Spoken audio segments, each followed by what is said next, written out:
What's up, guys? I'm Captain Mike and welcome back to my rigging station. Today we are talking about yellowtail snapper, all about the yellowtails.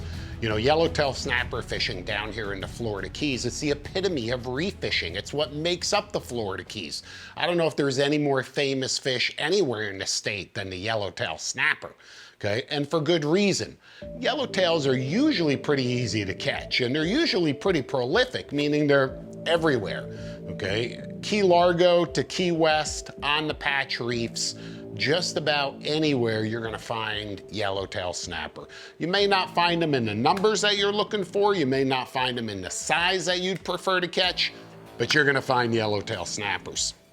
So the trick is really, how do you catch the bigger ones and how do you catch them consistently? And what are these little secrets that all of the local guys are doing that a lot of the people that are visiting the Keys just aren't dialed in on yet? And that's what I want to do. I want to break it all down for you, the straight up scoop. If you live down here, certainly you want to catch more yellowtails. If you're traveling down here, bringing your boat, trailering your boat, of course, reef fishing is on your agenda. If you're coming down here and you're gonna rent a boat from Captain Pips, they got a great fleet of rental boats. I think they have 150 boats, okay, including twin outboard powered center consoles. Reef fishing has to be what you're gonna do. You know, it's something that we all have done a lot of and continue to do. And it's really just a lot of fun. It's great for anglers of all ages. And equally as important, you're bringing home some great eating fish for the dinner table. And usually you're gonna be successful. It may not always be with the target species or the intended species you thought you were gonna catch, but you're generally gonna catch something. You know, oftentimes we'll look for those yellowtails. Maybe we won't find them, but the mangroves will make up the bulk of the catch, or some red groupers or muttons mixed in. And it could be just the opposite on some other days. But we're really focused in today on this conversation, this seminar about the yellowtails. Let's talk about where, okay? Again, the patch reefs, Key Largo to Key West. You're gonna have Hawk Channel that parallels the Keys, okay, on the ocean side. That's what we're talking about here, fishing the ocean side. And that's gonna dip down 40 feet or so here off Marathon, Middle Keys, and then it's gonna come back up to that barrier reef system. It's the third largest barrier reef system anywhere. And you're gonna find that there are these patches of rock and coral and living bottom that are exposed right out of the bottom. And it's gonna range anywhere from 20 to 40 feet. Somewhere, you know, of course, the outer edge of the reef is gonna be a little bit deeper and continue to fall off, but the majority, that top portion of that barrier reef is in that 20 to 40 foot range. So it's not very deep, okay? It's not very deep when it comes to patch reef fishing for the yellowtails. And understand, I should also mention that we're gonna get so deep into this, we're gonna break it down, targeting quantity versus quality. That's really the best way to say it. And we'll start with quantity. Before you can catch quality, you better know how to catch quantity. So we'll start there, and that's the patch reef fishing, is for those yellowtails that the majority of them, in my books, I call them juveniles, but the majority of them are keepers. They're just on the small side, 12 inches, 13 inches, you know, below 15 inches. Okay, and sometimes you can't even find keepers. Sometimes there's so many of them, but they're 10 inches, okay, 11 inches, whatever it is. They gotta be 12 inches to keep, remember that. So, and that's basically, if you're not sure, that's the top of a 5-gallon bucket. Grab that yellowtail, hold them across the top of a 5-gallon bucket, a Yeti for sure. And if he makes it from this end to this end with a pinch tail, that's a keeper. But if you gotta measure him, he probably should be let go. It should be an obvious keeper that you should keep, not a barely keeper that you should keep. Anywhere on that patch reef system, look, I've got a Furuno TZT XL network aboard our Mercury-powered Sea Hunter 41 CTS. I point this out because one of the features that it has, you know, is the ability for me to sit at the dock long before I ever hit the water and really pinpoint key areas where I want to fish. I could look at the bottom using bathy vision. I could look at the bottom using some of these external three-dimensional charts that are available, you know, Seymour strike lines. We've all heard of them. It's not a secret. And combined with all of the tools that this Furuno system offers me, I literally can virtually fly through that entire area and select key spots where I believe the yellowtails are gonna be hiding, where they're gonna be feeding. Now, what am I looking for? Ledges, drop-offs, a lot of exposed bottom, 90-degree turns. Anywhere I see a 90-degree kind of connection, I think to myself, current, bait is all piling up in there, colliding in there, and that creates a feeding scenario. So I like when there's a lot of bottom, I try and really find those 90-degree edges. I believe that that's gonna lead the way to success, okay? If there's some sand around, that's okay, but remember, yellowtails are not gonna be roaming out in the open sand. That's just, they're a structure-oriented fish. Okay, it's a schooling fish, structure-oriented, it's a reef dweller, and he'll come off the bottom, he'll come all the way up to the surface, but there needs to be some structure, okay? There needs to be some structure right there. So the more of that there is, the better that it is, okay? Current is key. You gotta have moving water. Look, if you don't have moving water, your chum is not being dispersed. It's just sinking straight down. Okay, it's not being dispersed, so you gotta have that moving water. The more moving water, almost the better. It's just gonna spread that scent, spread that chum out, and call all those fish in the area to come in and investigate and to start feeding right off your chum bag, okay? So we catch yellowtails nighttime and daytime, okay? But let's assume that we're talking about daytime, because that's the majority of the fishing. There's not a lot of guys down here that go out yellowtail fishing at night. And not that it's not a phenomenal fishery, it's a phenomenal fishery. It really is. Great time, especially in the summer. All right, when it's so hot during the day, get out there and yellowtail snapper fish on the reef at night. Really, really cool fishery. A lot of opportunity there as well. But the vast majority do this during the day. Okay, and even during the day, it's a visual game too. You're able to see the entire reef. You're able to see all those ledges and exposed rock and position the boat properly and effectively, okay? Keep in mind, we are talking about a really large area. So, again, depending on where you are across the Keys, all right, that might mean just a few miles off the beach, 2 or 3 miles, sometimes a little more, sometimes a little less, but all of these areas are within reach of a vast array of boaters, okay? A vast array of boat sizes. I've seen guys in 50-foot sport fishing boats on the patch reefs fishing for yellowtails. And I've seen guys in 15-foot inflatables on the patch reefs, okay? So everything in between. And if the conditions are right, you can get out there in nearly any vessel. So like I said, it's very accessible for a large group of anglers, a large demographic. Private boaters, rental boaters, there's even party boats that'll take you out there. But to do it on your own, you've got to have those ingredients. You got to key in on the location, show up with a lot of chum. How much is a lot of chum? Look, I'm telling you right now, we're not talking 7-pound boxes, we're talking cases. One of those 7-pound boxes will last you 30 to 60 minutes depending on the current. So you do the math. If you want to fish for 6 hours, you know how many of those boxes you're gonna need. Okay, you may need 10 boxes. 2 cases is like a dozen boxes. So that's what I do, is I show up with 2 cases. And look, if I don't use it, that's okay. It goes right back in the bait freezer and I'll use it again next time. Or I'll use it, to catch pinfish.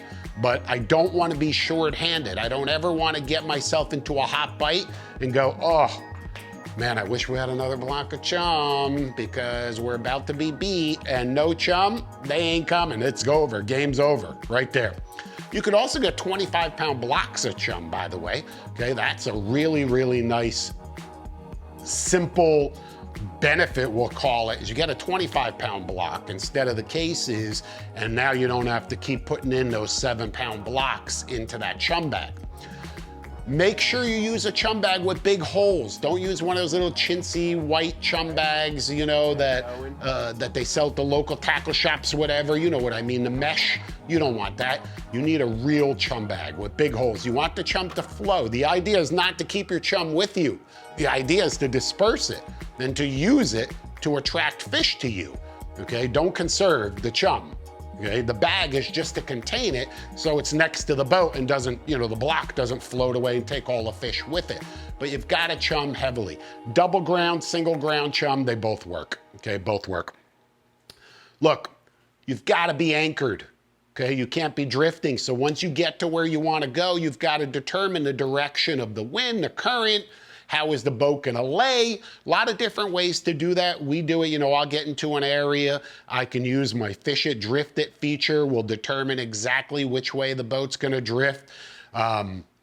You know, you can drop the anchor where you believe you want to and come back on the hook, you know, thinking the wind is gonna bring you back right to the edge of some exposed reef. That may be the best way for you to do it.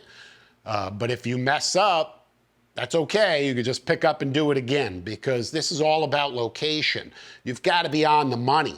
If you're positioned on the back end of exposed patches on the far end and your chum is flowing down current, downwind, right? You're in the wrong spot, Jack. You need to be up here on the leading edge, okay? Location, location, location. Really important. And if you don't get it right the first time, it's okay. It's happened to all of us. We've all had to pick up an anchor and redrop it.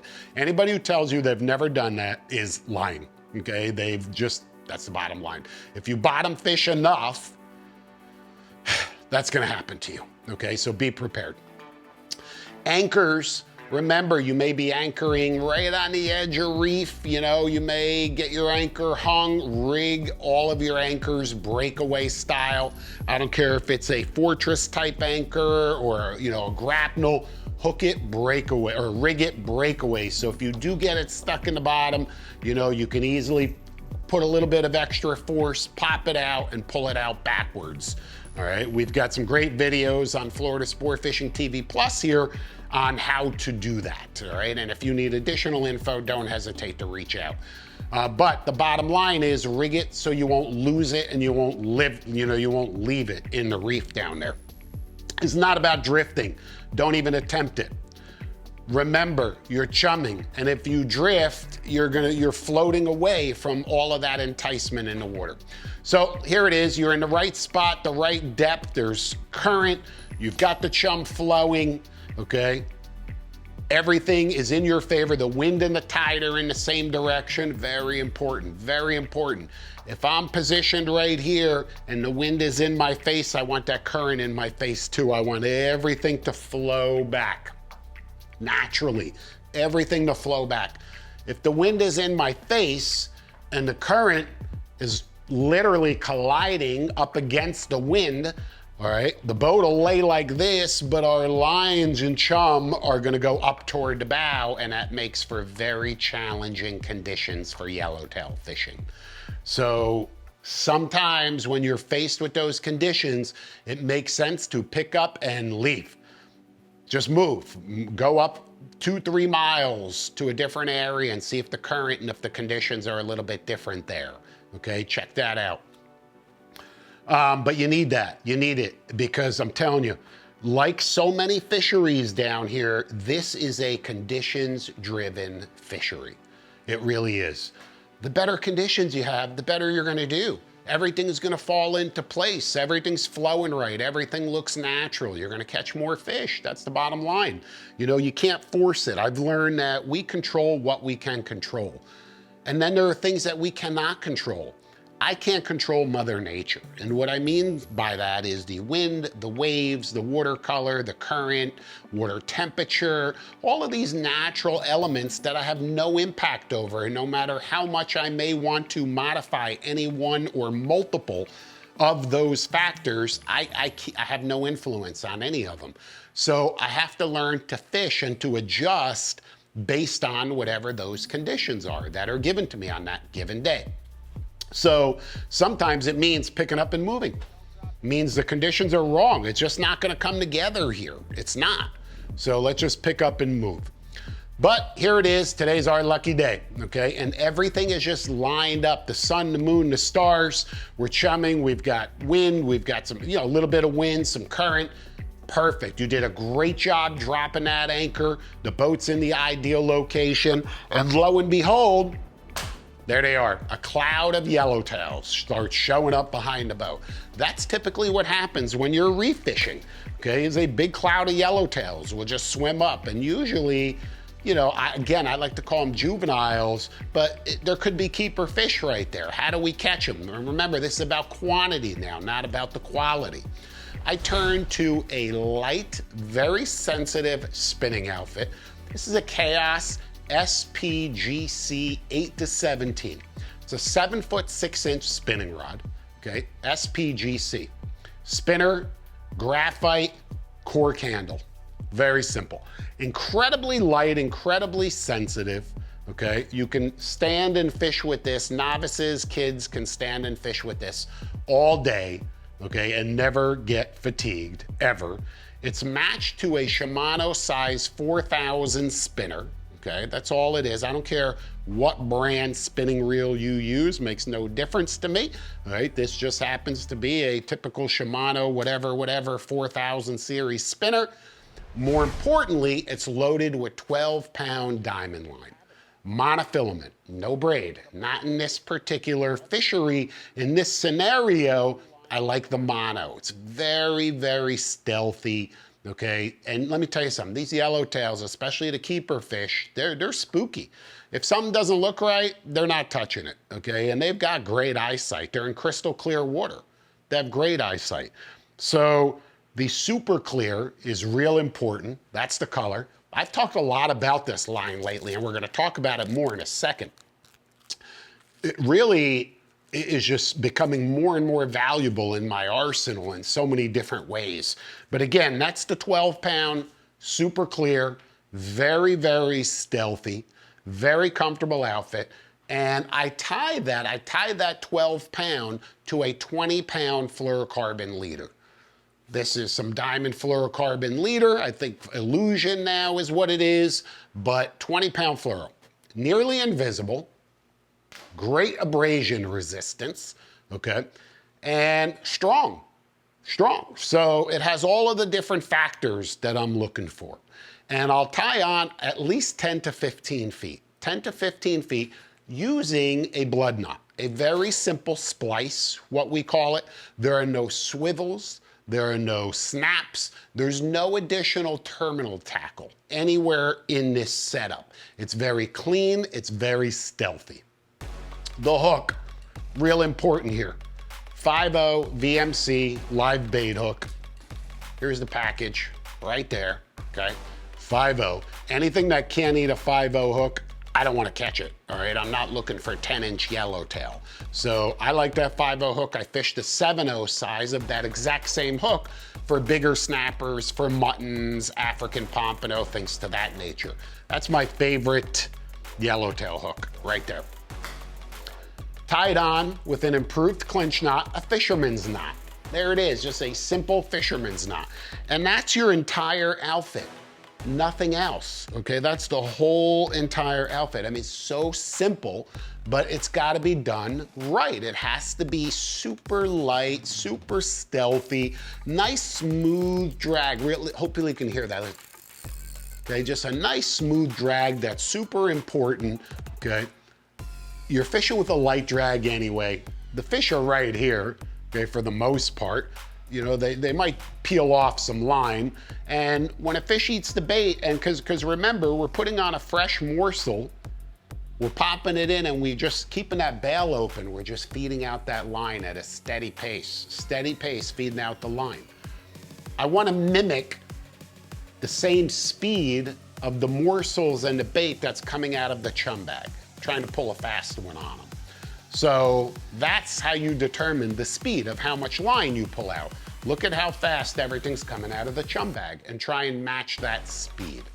I don't fish any weight unless I absolutely have to. If the current's screaming, we may add a split shot, sometimes even a jig head. You guys know I love fishing jig heads. But for the most part, you can get away with fishing just a hook with a bait maybe a tiny little split, and just feeding it out really naturally, okay? When line starts peeling off the, off the reel on its own, he's got it. He's got the bait. Let him go. Let him peel it off, lock it up, and just turn the handle and a quick little jab, and you should be hooked up. Enjoy that fight. Fish comes up next to the boat, flip him up in the boat, and hopefully he's a keeper, and you just caught your 1 millionth yellowtail snapper. That's how it works on the patch reefs. What can you do to enhance that? You can throw some oats, okay? You can throw a little bit of sand, believe it or not, mixed with chum, and we're gonna talk about sandballing in a second, but you can do those things on the reef as well to help increase your score with the yellowtails. It'll certainly help. When you're doing that, when you're fishing for the yellowtails, remember that there's some bigger snappers, the muttons, the big mangroves, even groupers down below them. So don't discount those fish down below them. Don't discount throwing a bait, live bait, big live bait, blue runner, goggle eye, ballyhoo, especially a ballyhoo. Way back there, you're gonna see yellow jacks, king mackerel, Spanish mackerel, cereal mackerel. So there's tremendous bycatch while you are yellowtail fishing. Okay, you've got to take advantage of everything that's happening around you. This way, I like to say one fish can make such a huge difference in a fishing trip. One fish changes everything. You could be out there yellowtail snapper fishing, catching a bunch of yellowtails, having a ball, okay? But they're all 12 to 15 inches. They're small yellowtail. And you drop a ballyhoo down on a 3/4 ounce jig right to the bottom on a 30-pound conventional outfit and smoke an 18-pound mutton. Let me tell you something, that mutton right there is the talk of the town. Nobody even remembers you went yellowtail fishing.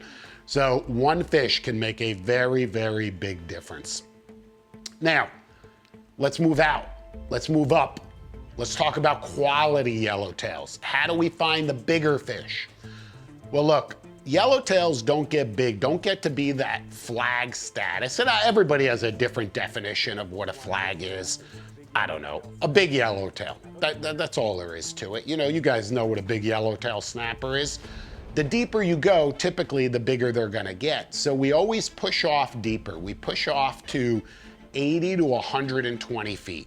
That's kind of my zone, 80 to 120 feet when I'm targeting the bigger yellowtail snapper, the quality fish, the big ones that you want, 80 to 120 feet.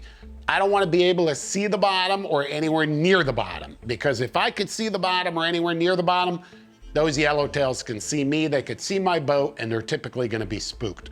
That's why you don't see those big yellowtail in 30 feet of water.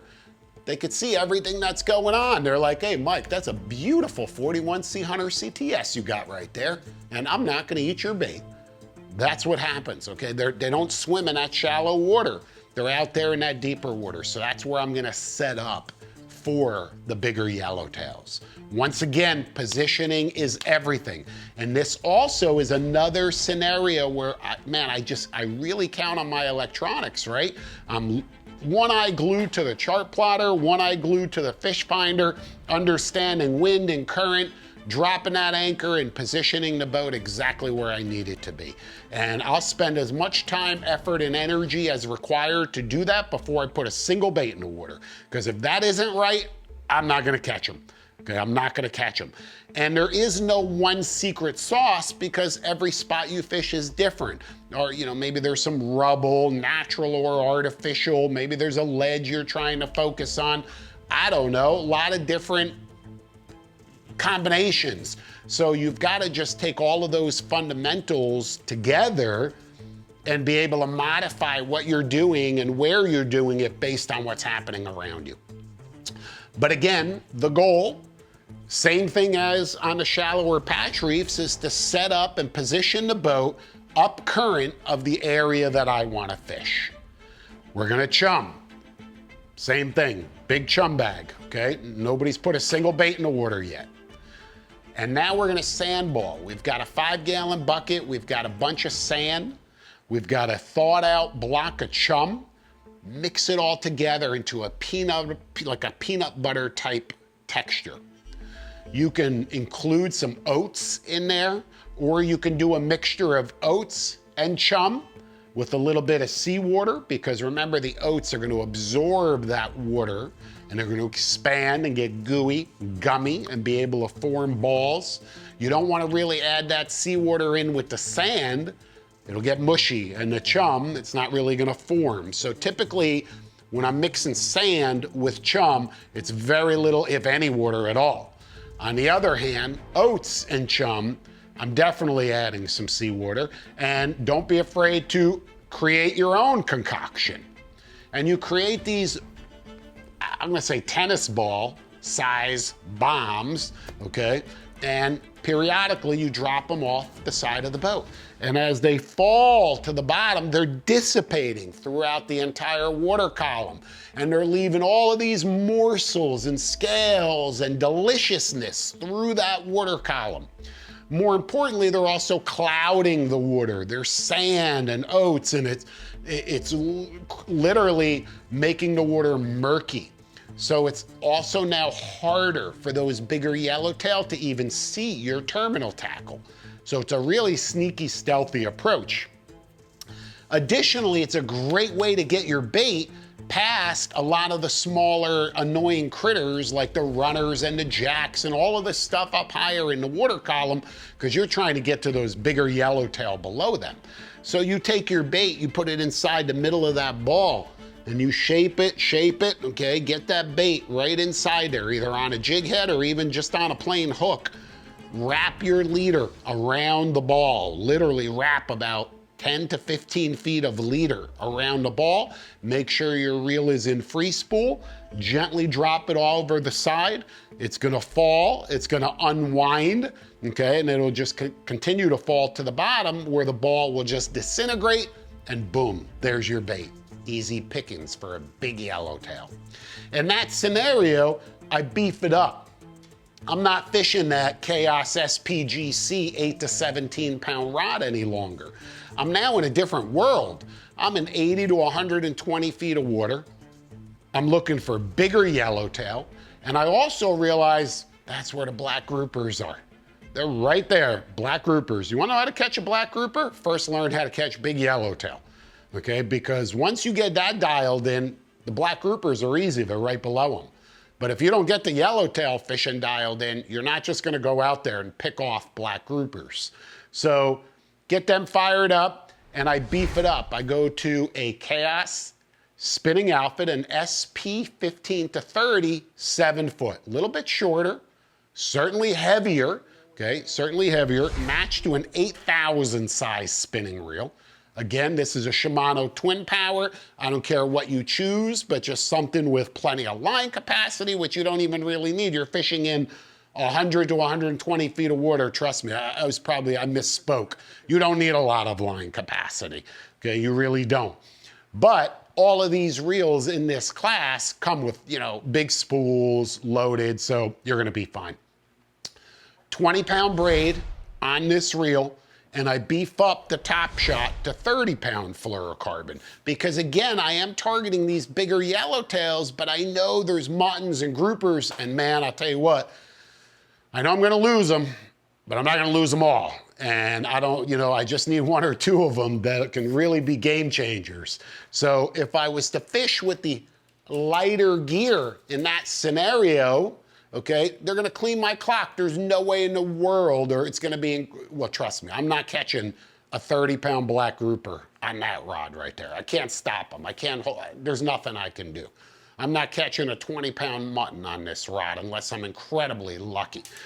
However, here, I got you. I'm not gonna get every one of them, but at least I have a weapon in my hand that can do the trick, okay? So that's it. Look, yellowtail snapper fishing, man, it's a staple. It is, it's a staple down here. And it's so much fun because so many things come along with it. There's so much bycatch. There's so many other reef dwellers in that snapper and grouper complex that are in that same environment. And then you have the jacks and the mackerels that are there as well. And of course, look, when you're fishing for those bigger yellowtails out off the edge in that 80 to 120 foot range, okay, Don't hesitate putting a kite up and dangling a couple baits, or at least one bait from a kite.